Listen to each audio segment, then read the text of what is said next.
పస్తులుండమంటారా? ఇకనైనా పురుగులు లేని పట్టెడు అన్నం పెడతారా? ఇది కదిరి గురుకుల విద్యార్థుల ఆవేదన, ఆక్రందన. అన్నంలో నిత్యం పురుగులు వస్తున్నా అధికారులు పట్టించుకోవడం లేదని ఆందోళనకు దిగారు విద్యార్థులు.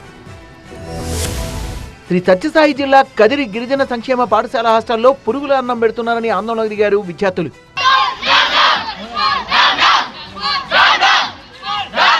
ప్రతిరోజు అన్నంలో పురుగులు వస్తున్నాయని, కుళ్ళిన కూరగాయలు పెడుతున్నారని వాపోయారు. ఖాళీ ప్లేట్లతో స్కూల్ ఆవరణలో బైఠాయించి నిరసన తెలిపారు.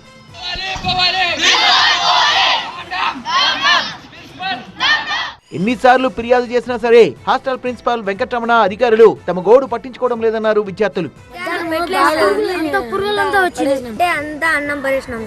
ఏమంటే అన్నంలో పురుగు వచ్చాయని సార్ చెప్తే సార్ వచ్చి పడేసి మళ్ళీ వేయించుకుని బాబు అంటున్నారు, కానీ ప్రాబ్లం అయితే సాల్వ్ చేయట్లేదు సార్.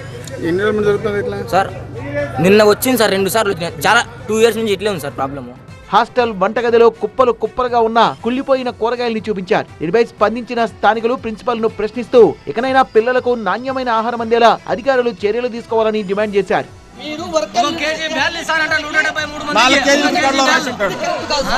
ఇది కరెక్ట్